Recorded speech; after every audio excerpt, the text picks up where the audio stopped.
All right, guys, welcome back to the Love Well podcast. Glad you are with me this week. We are continuing our series on real talk and real people. This week with my good friend, man, we've been friends for a very long time, Jermayne Chapman. And so before we dive into this conversation, just want to remind you guys, I still can never figure out how to do this. Subscribe to Love Well at danielemrose.com. That way everything I write or, publish via audio or whatever shows up in your inbox. So subscribe there. You can continue the conversation with me on Twitter at Daniel M. Rose. And the archive of this conversation will be at youtube.com/Daniel Rose. So, today's guest, Jermayne Chapman, you can follow him on Twitter at Jermayne C. And I was just telling him I'm super jealous that he got such a great Twitter name. So it just proves that he's older than me. That's all. Yeah. Which kind of works out well because at this point I don't know how many people really are older than me. So, Jermayne, man, it's good to see your face. It's been too long, and yeah. So we got to know each other when I was dating Amy. Yep. Yeah, because Jermayne is he's an IU grad, and Yep. he and Amy were involved with Crew at Indiana University together, and Jermayne and I just kind of hit it off right off the jump. And Amy always said that, we worked together. We were on the leadership team for our crew movement. And so she always talked about this guy at Central Michigan, which at the time I didn't even know was a school. Right. It's like, oh, you'll love him. Oh, you'll love him. And it's like, people say that all the time. It's like, oh, Right. actually, I really do. I really do love this guy. Yeah. Yeah. Turns out he really is okay. Oh gosh. So yeah, man. I just me and Jason Van Horn. We had entirely too much fun when I would come up and visit. Or down and visit. Yeah, it was down. Yep. It's still down. So, Jermayne, where are you at now?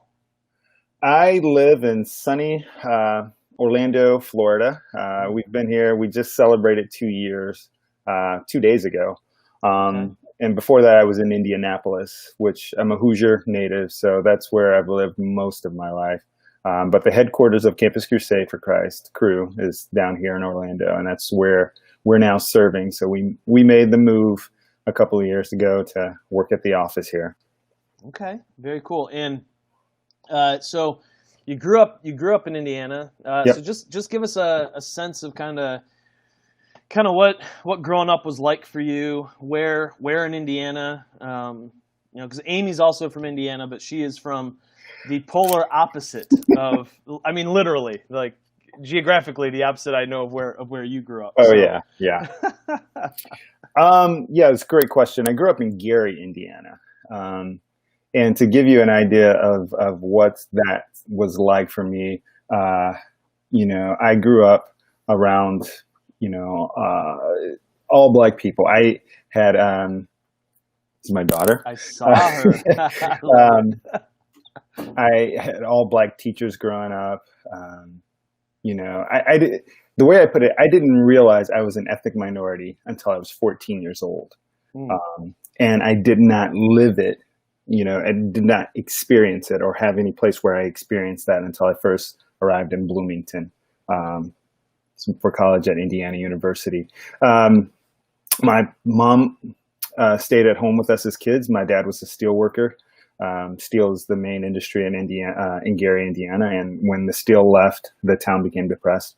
But my dad had been there for a while. And so, great stable home. Another something that, you have to know about me, and it fits into kind of like the grander scheme of my story, is that, I've got two siblings, a brother and a sister, who are older than me. And so they were born, in the early 60s. I was born in 72. And so between their births and mine, you had the passage of the Civil Rights Voting Act, the end of Jim Crow slavery, I mean, not slavery, segregation. And my parents, they lived that, so like, they loved all three of us.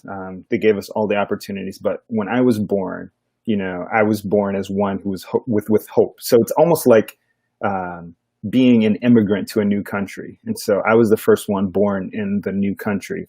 And so, I was raised with this thought, hey, we live in a new society, in a new world. College was never an option. It was not optional. I didn't know it was optional. The way I found out that college was actually optional was Thanksgiving break, my freshman year of my freshman year of college. I came home and I hung out with friends who didn't go to college, and it was the first time, and I was like, "Whoa, that you can do that? I didn't know that was." It was like it was just drilled into me, Right. After you're done with high school, you go to college. Right. These are the So rules. these are that's the society that we live in. That's right. That's how you do things. So there was that educational aspect of it. My mom came to Christ when I was 9 months old, and so there was also a deep faith in our home. My dad was raised in a Baptist church in the South, but most of my childhood didn't go to church, but reinforced every church role and everything that my mom said. And so, Sunday morning, Sunday evening, Monday night, Wednesday night, Friday night, anytime the church doors were open, we were there.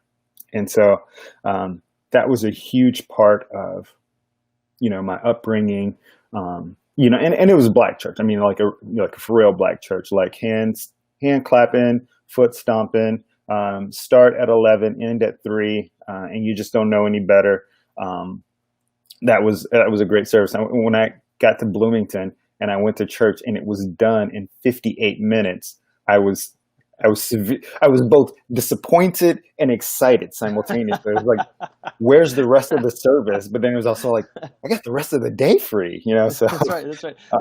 That's right. I preached in one of my buddies' churches here, and I'm a white guy, 25-minute sermon, right? And I get done preaching, and he stands up and he says, "Brother, you preached almost long enough for me to get saved." And then he went on and gave another 25-minute message after that. So, very common.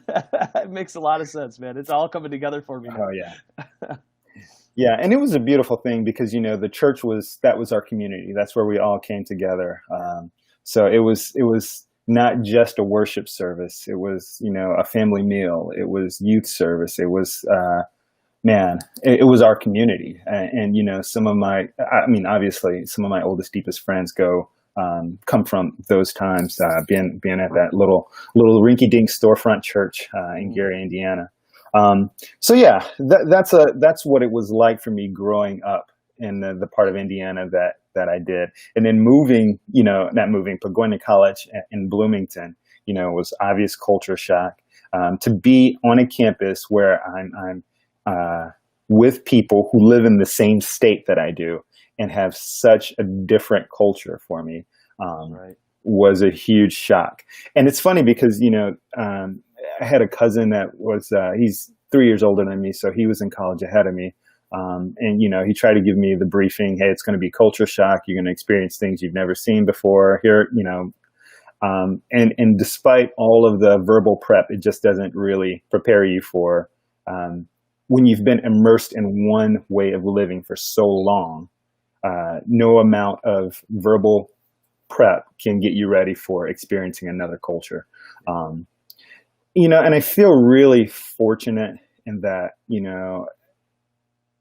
it was something that for some people it's overwhelming. It's like, I can't take this. I need to go somewhere else. There's a famous story about NBA legend Larry Bird doing basically the same thing that I did, leaving the comforts of his home to go to Indiana University in Bloomington. And for him, the culture shock was so great that he's like, I can't do this. So he went over to Indiana State. And he was a white guy. And he's a white guy. Yeah. Bloomington is not just culture shock for black folks. Bloomington is culture shock for so many people. Well, and being an institution like that, you're bringing people from all over the state. In Indiana, you think corn, but it's actually a really diverse state, given, Northwest Indiana's proximity to Chicago, and then Southern Indiana's proximity towards, the Old South. It's a huge, it's a clash of cultures. Yeah. But I felt really fortunate in that meeting new people and being in new settings and new cultures was something that I kind of enjoyed it. I enjoyed, and I still do, meeting people and learning new cultures and learning new traditions, things like that. Right. Being the cultural outsider isn't that something I'm afraid of. Yeah, man, good stuff. Good stuff. Yeah. So, all right. So in what you just explained to us, that as you shared your story, I mean, you blew out like every kind of like stereotype, right? Of what it would have been like to grow up in the 70s and 80s in a predominantly black community. You had a 2-parent home, stay-at-home mom, working dad. People went to college. It was like going to college was the normal experience. Like all of that kind of shatters a lot of the other stereotypes out there, which in some ways, in some of the conversations that I have with some friends who kind of push against ideas of systemic racism, that kind of thing, they're like, hey, that's all. We live in America. People can go to college. All the opportunities are in front of you. Your story kind of supports their argument that systemic racism and that kind of stuff it's just a myth. Yeah. So when you hear that, how do you? I can see it on your face. Like it's hurting you on the inside as I'm even saying this. So as you hear that, like what comes to your mind? As you hear some of that, because I'm sure you've had those conversations with other people. Yeah, and people think they've got me figured out, right away when I start off with that.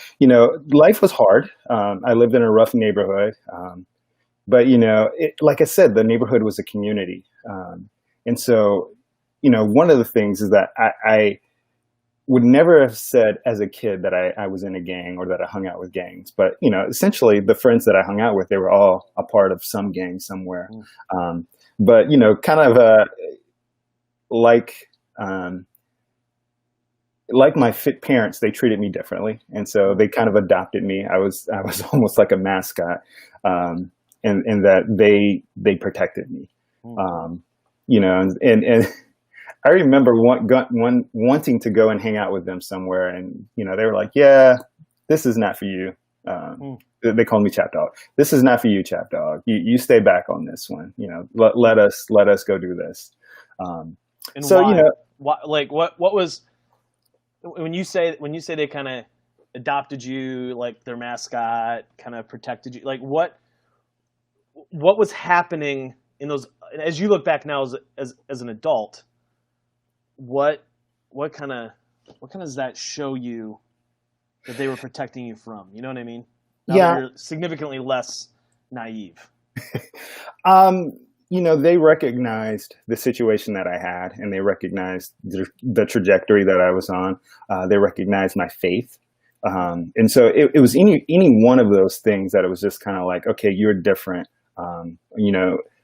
There's we have to survive. You don't. We've got to make do. You've got it made. That kind of came out. So it was a combination of church boy.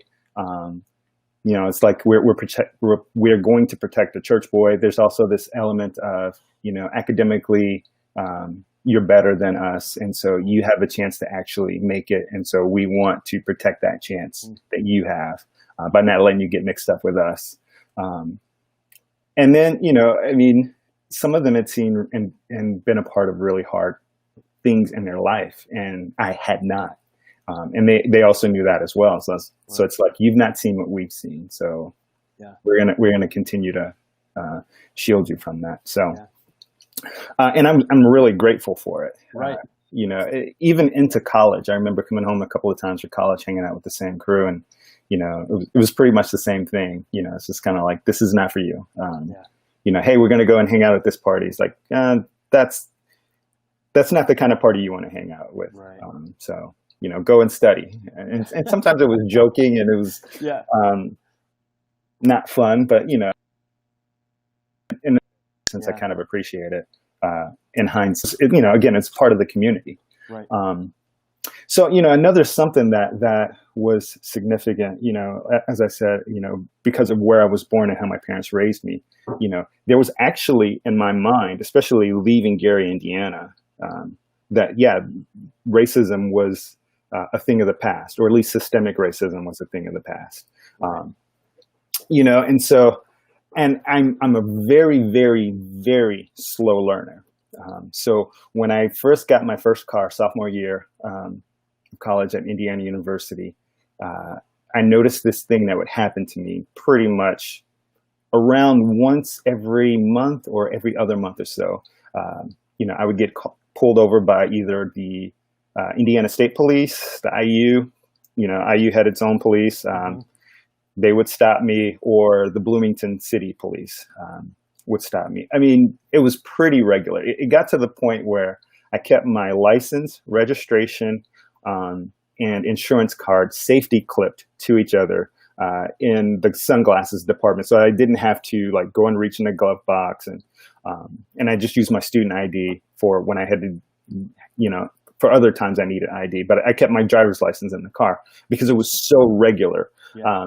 And I never connected it to anything systemic. It was just kind of like, I just took the cop's word for it, right? So sorry to pull you over. You fit the description of someone that we're looking for.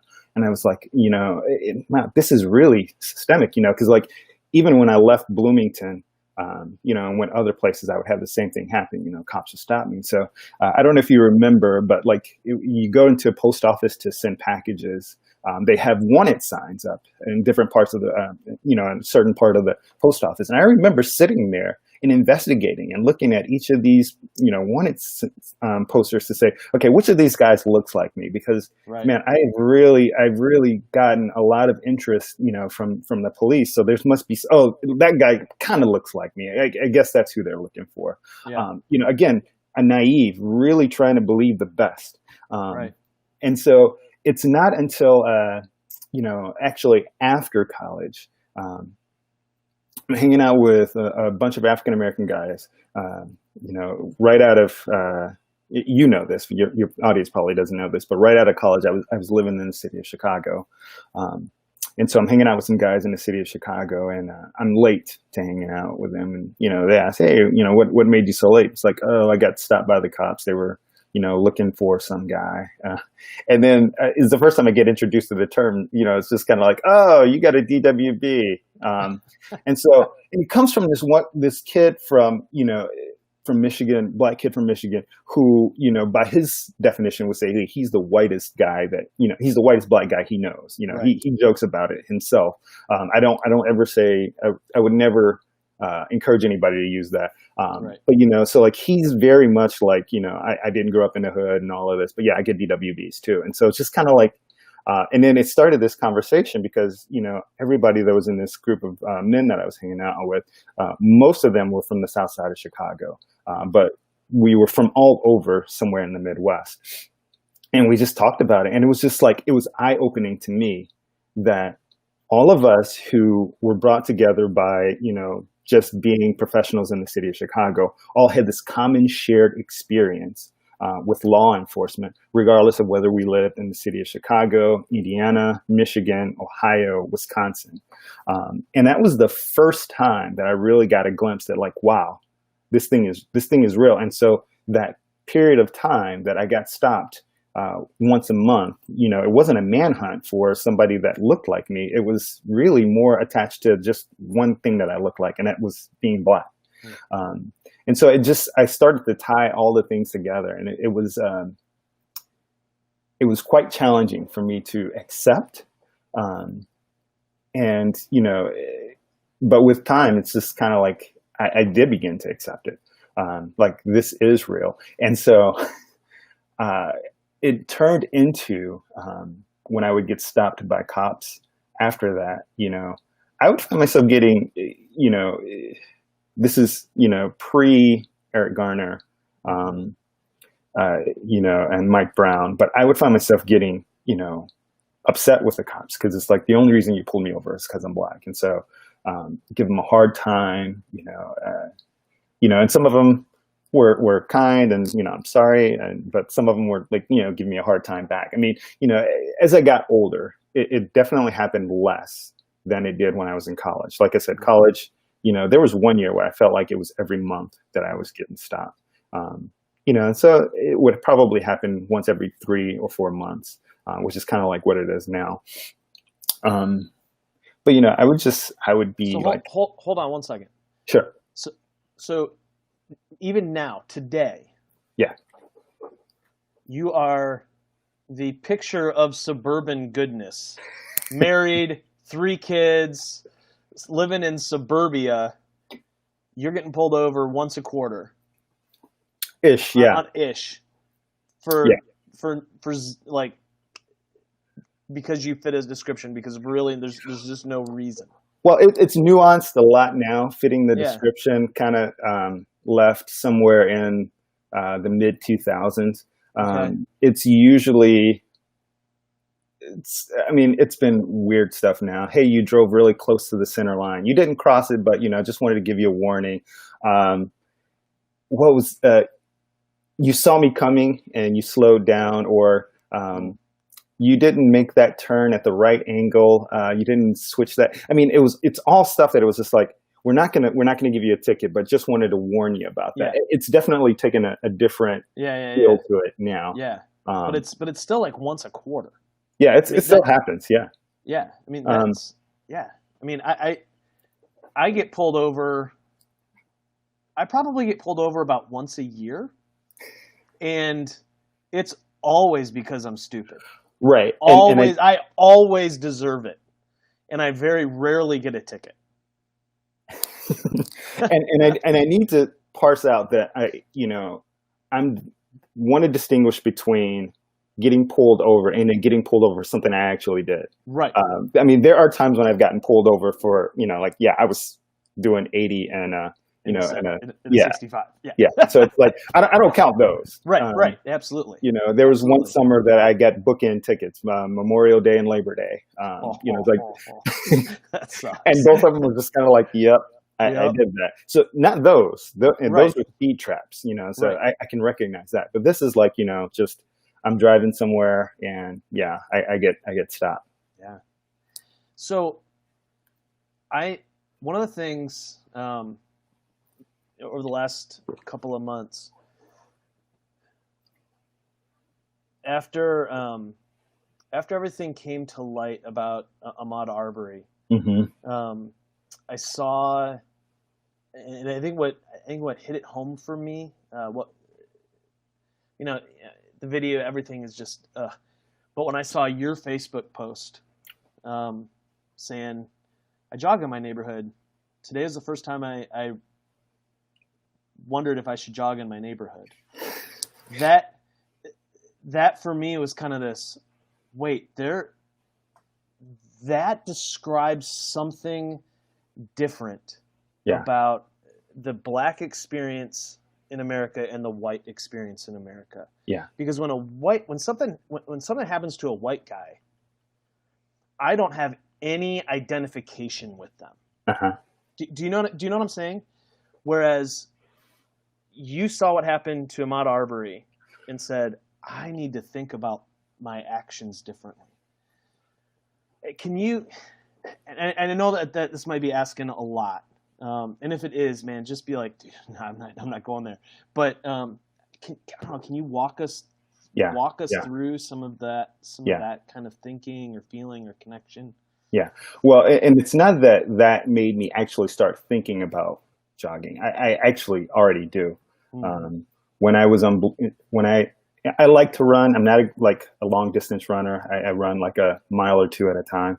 But I run when I'm chased. It hasn't happened since I was in high school. I mean, come on. Yeah, when I had aspirations of being a baseball player at some point, and that was my desire to stay in shape. I did not know that. Oh yeah. How did I not know this? Oh yeah. I tried to go out for the IU baseball team. Dude. Yeah, I love, I love the game, but yeah. I know, but I didn't realize you were like. Oh yeah. Oh man, we're gonna have to get you out for when we're gonna have to, if Ethan goes to Florida next this coming spring, man. We're gonna have to get you out for a game. Yeah, absolutely. I would love it. So.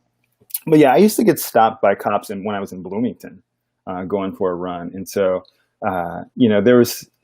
I don't know if you are how familiar you are with Bloomington's geography, but there's a place called North Fee Lane that has a lot of fraternities and sororities. And I know Fee Lane very well. Very well, my friend. I would go visit that Alpha Chi Omega house any chance. That's right. Of course. How could I forget that? But there would be times I'd be running through that neighborhood, and I don't remember why my route took me there. I think I was living at a dorm nearby.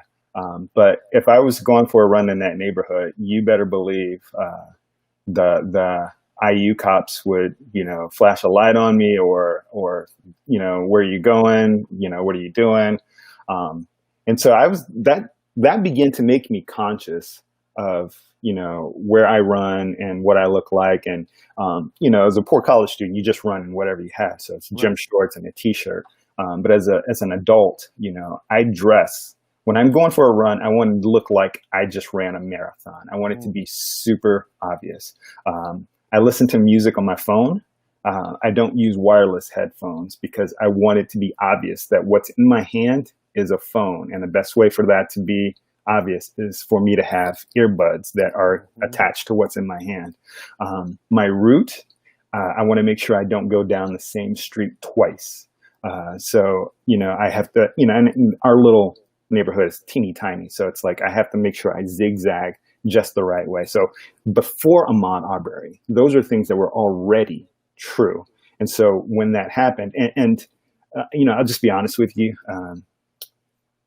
Philando Castillo, watching his video wrecked me forever in such a way that I've not watched a single video since. And so I've not seen the video, don't know what it looks like, and have no desire to. But when I heard the description of what happened, I stopped. I didn't go for runs. I didn't go for walks. I mean, we're in a pandemic right now, and my only outlet has been, I either run or walk. Well, every day I run or walk. Most days it's walking because I'm old and sore and I can't run I can't run every day. But I'm outside every morning around somewhere between 6 and 7 a.m. And so when Ahmaud Arbery happened, I was done. That Facebook post said, I think I'll use the treadmill, and so it took me a good 2 weeks to be able to go outside again. I mean, part of it's we're in a pandemic and that was my only outlet. But yeah. And it's just that, that feeling of somebody mistaking you or whatever for something that you're not, and what can happen horribly from that. So, I'll tell you another story kind of related to that. Yeah. I don't know if you're familiar with this thing called geocaching. Yeah. Okay, so when our middle child was born, my son and I, who was 3 at the time, he's 13 now, we became geocachers as a way of giving him some time to, going from being the only child to being one of 2 and now one of 3. We would go geocaching. We did it a lot. And so, what you do in geocaching is that there's a hidden object somewhere and you use your phone or GPS device to find it. You read clues and hints. And so for probably a good 3 or 4 years, I was geocaching without really being aware of what, especially if I didn't have my kids with me, what I looked like. So here I am, a black guy who's standing around looking for something, looking for this hidden object, reading my phone, and then looking under picnic tables or in trees, and so I had multiple incidents happen where I would either be confronted by someone or, people would flee in terror if I was if I stood around too long. There was this one time there was a geocache hidden near a playground, and I'm looking in a tree, and I see a mom scoop up her child and run away and get in a van and drive off. Yeah, you're so scary. Yeah. God. So there was this one incident where I'm looking for a geocache, and short end of a long, basically I'm boxed in my car. So I'm it's like, okay, this is not the location. I get in my car to drive away, and one car blocks me in the front and another car blocks me in the back. And what are you doing here? What's going on? Why are you in this neighborhood? And so again, I've dealt with this before, so it's just kind of like, I don't have to tell you anything. I'm going to call the cops. I've done nothing. Leave me alone. And so right around the same time is when the Trayvon Martin case kind of goes down. And I don't need you to have a certain opinion of what, who's right, who's wrong, or whatever. I clearly have one. But even if you chalk it up to a big misunderstanding, what you have is a black kid who's walking through a neighborhood at night who looks suspicious to someone and ends up dead because of that. And so that happened around the same time as this being boxed in by a car incident happened. And honestly, I've not been geocaching since. And so ironically, the daughter that we started geocaching with, she's 10 years old, and we have a 7-year-old who's never been. And they were like, hey, let's resurrect that. Let's, go out and do it. And it's like, man, there's trauma behind that. But at the same time, it's like, I'd love to do that with my girls now. My son, I have oldest son and then 2 girls. And they're all for it. But, there's a reason why I stopped doing it. So like and I said all of this to say, I am constantly aware of what my presence is like, or what I might look like or be misconstrued as wherever I am, except for honestly when I'm in Gary. When I'm in Gary, it's like I blend. I belong here. But outside of that, when I'm somewhere else, I'm very cognizant and very aware of my surroundings, and my propensity to look like a threat. Yeah.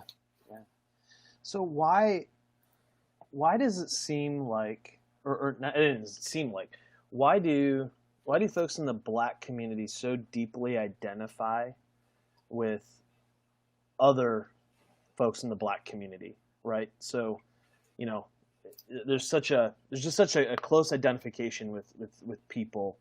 Something happens to one, it kind of feels like the response is what happened to all of us. Whereas like a white guy, no, I don't have any connection there. Like I don't. Sure. You know what I mean? Yeah. Why do you think that is, or why is that? I would say that there's we're not a social monolith, right? So we're all very different, but there is a shared experience and a shared history with which we can identify. So, going back to that bowling alley, that's where in Chicago, when I was getting together with the Black guys, it was a bowling alley. We went bowling. And Black people love to bowl. I don't know if you knew that. That's really big. Yeah, I've actually learned that living here in Ipsy. Yeah, there was a time where I owned my own bowling ball and shoes. Nice. Yeah, I bought them from a bowling alley that was throwing them away, but it was like it was important to have my own. Absolutely. Absolutely. But yeah, when I go back to that bowling alley experience, I've had so many similar experiences to that since then of, this shared history, this shared knowledge, this shared experience. After Mike Brown, I was living in Indianapolis.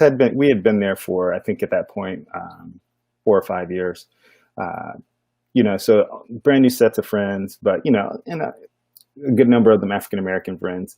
And so we had never had a talk about law enforcement. And so just with this new group of guys that I've never hung out with before, we all went around and just shared our story of like, hey, this is my worst experience with law enforcement. This is the worst encounter that I had. And so there is a sense of like, when you see what happens to Trayvon, when you see what happens to Tamir, when you see what happened to Philando Castillo, when you see what happened to George Floyd, when you see what happened to Ahmaud Arbery, it harkens back to some experience that you had that, were it not for the grace of God, could have gone another way, and you yourself would be a hashtag in some way, shape, or form. And so there's that part of it on this particular issue. And then there's just a general camaraderie. I feel like it's diminishing with each generation. But there's just a general camaraderie that you have with other Black people that stems, I would say, I experientially can't prove this, but I think it goes all the way back to the first settlements, after the emancipation. But like when you see someone who's Black, hey, what's up? How's it going? Yeah. When I graduated from IU, it was the first time that I had sat down with some of the people that I walked by campus a bunch, and it's just kind of like, and I remember having conversations like, yeah, I don't know your name, but I see you all the time and I speak to you all the time. There's just this sense of like, we're in this together. When I was in the biology department, first day of class, who are the Black people in the class, and you find them, and that's your new study group. Nobody gave you a rule saying that you have to do this. Nobody assigned us. We didn't get an extra grade for it, but we knew that like this is our community, and this is how we're going to support each other. And it comes from the narrative of being in a community together and doing this together. There's not a huge, there is definitely where, the community, the individual is made up, the community is made up of individuals, but the need of the community exceeds that of the single individual in any circumstance. Interesting. Yeah, dude, that's insightful. Reminds me of the two blackish episodes. The one where you talking about your experience at IU and seeing people, and him getting on his son for not giving the other Black kid at school the nod. And, yes. and then there was an end credit scene where him and the lead character, and then the guy's name is Charlie, and they're going through all the Black people in America and how they know everybody. So it just kind of hammers home. It just all that makes sense. Yeah. So so Jermayne, I don't know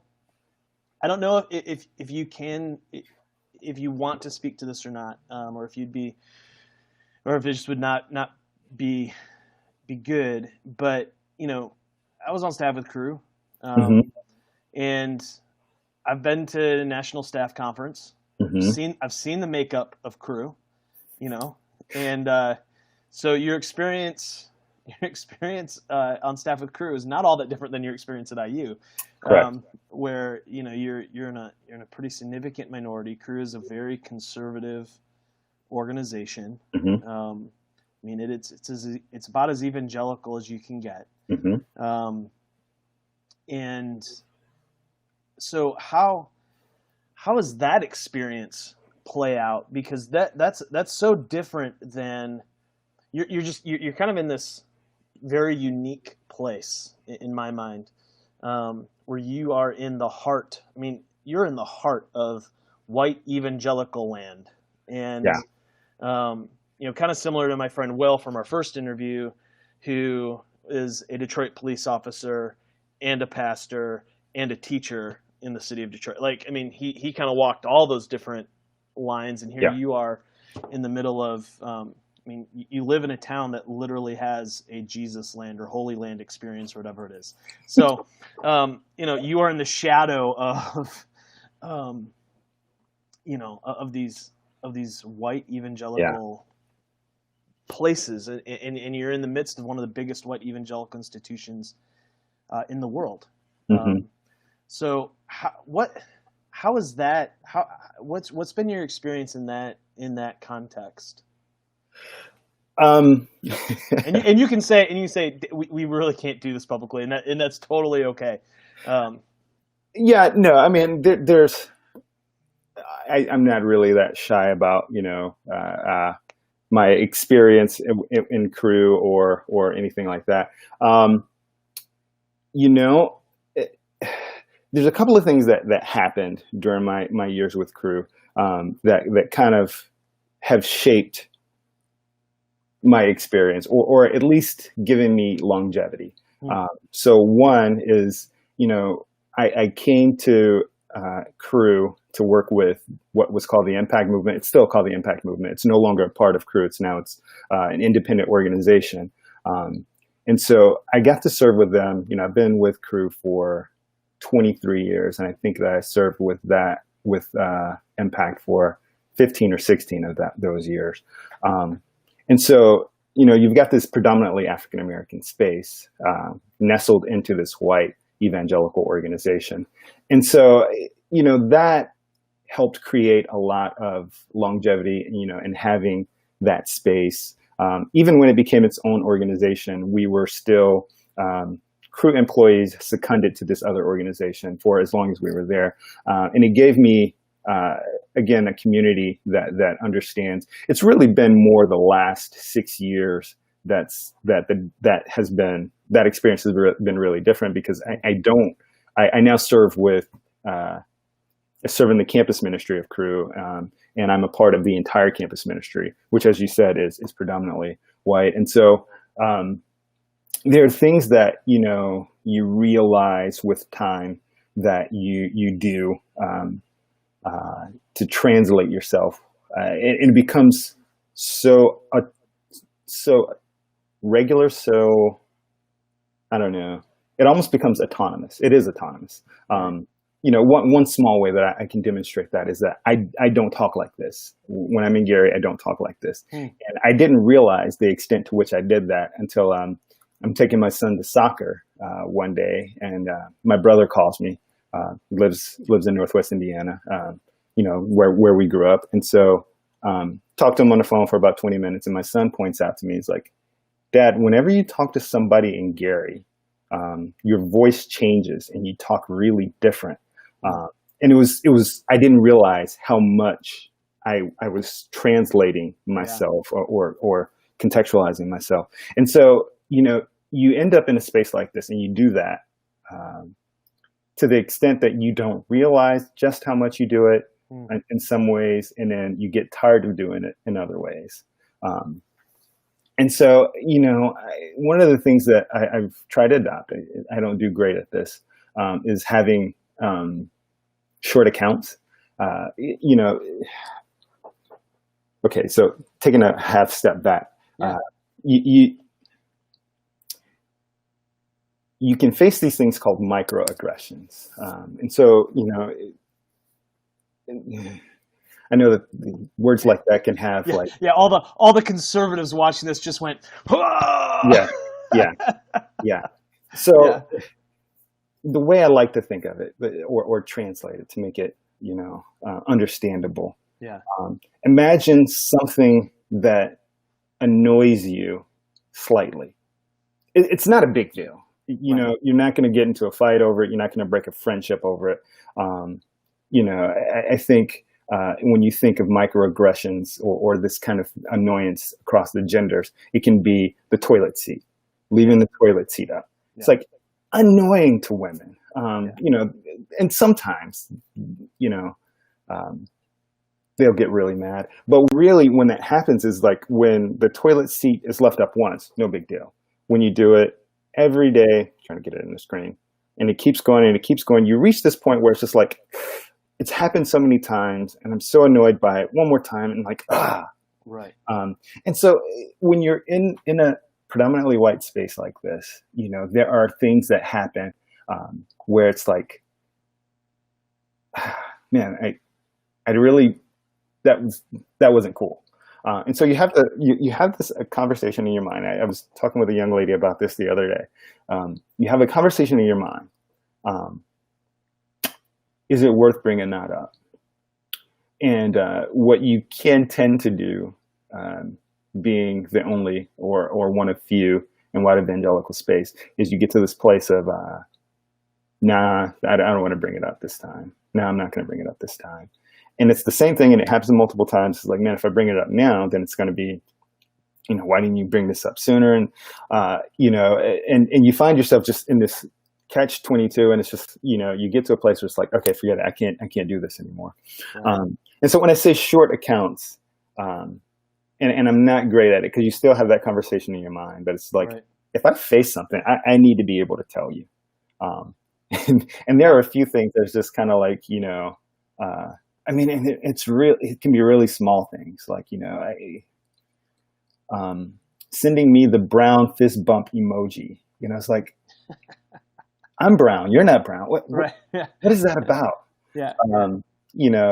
What's up, brother? It's like, man, come on. No. Right.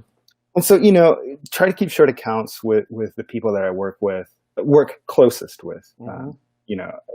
So that, those things don't weigh on me over time. And then, like I said, what created my longevity for the first 3/4 of my career was having, the Black space that the Impact movement created for me. And so I'm in a time now where it's like, okay, that's not going to happen at Crew. And so both in Indianapolis and now that we've moved here, making sure that we have space like that or similar to that. And so, we're a multi-ethnic family. My wife is white, 3rd generation Dutch. And so our kids are multi-ethnic, they're both my ethnicity and my wife's ethnicity, and neither at the same time. And so we really value going to a multi-ethnic church that kind of represents our family. And so for us, a multi-ethnic church is, I think the standard definition is, not more than 20% of us, not more than 80% of a single culture. And that's a good definition. That's not ours. Ours is like, it has to be at least half Black. And so, we've been really fortunate to find places where we've been able to have that sort of experience. And what it does is that you're around people that live with multi-ethnicity. They're not going to send you the brown fist bump emoji. They made that mistake, 4 or 5 years ago. So right. It's like, okay, I know not to do that. Right. And so being in Crew means, making sure that I have outlets like that, making sure that our family has outlets like that. And then realizing the role that I'm in, so I still have a significant connection to people of color, to ethnic minority communities, to Black people. Yet I'm in this large white organization, and so there's change that needs to happen in our organization. And so how do we begin to exact change in that?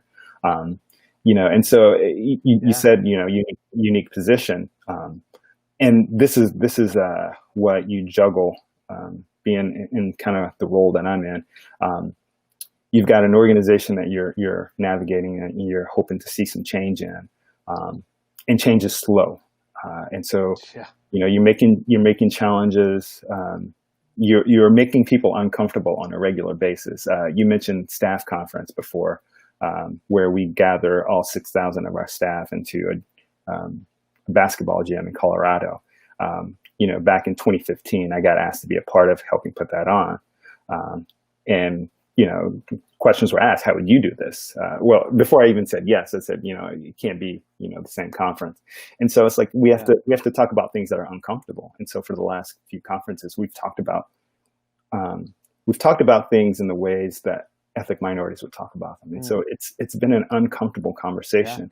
Yeah. But since 2015, I've seen numerous people say, like I'll show up to a campus and it's like there's a thriving African American movement or there's a thriving Hispanic movement. There's like, what prompted you guys to do this? Well, I was at Crew 15, which is what the conference was called. And I felt really uncomfortable and I really hated it. But then God really did something in my heart. And I felt like, hey, this is what we need to do. I've had conversations like that, multiple conversations like that over the years where it's like, it's happening. It's slow. And then you've got, this new generation of people of color, because now what's happening in our organization is that it actually is getting more diverse. I mean, it's still lily white.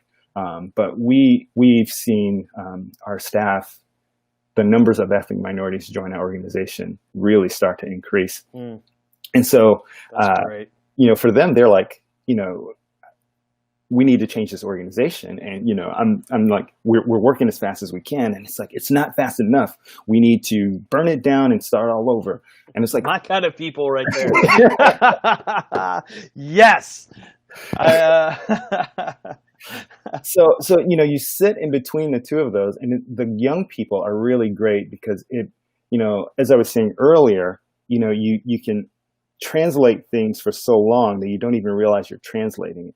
Right. And similarly, you can tolerate things for so long that you don't even realize that you're tolerating, or it's so far down the list that you don't even think about it anymore. And Right. so, they've challenged everything. And so I value the youth in their voice and what they bring to the conversation, and how much they challenge me within the organization as we continue to try to lead change. So and we still have a long, long, long way to go. But there are things that are happening now that would not have happened 5 years ago. Especially as we as an organization respond to the violence in our nation and what happened to George Floyd and others, things like that wouldn't have happened 5 years ago. They're happening now. And to the young generation, it's like, it's not good enough. And I'm like, it's right, but we still need to celebrate that it happened. So let's celebrate for a moment, but let's continue to work on change. Yeah, for sure. Dude, good stuff, man.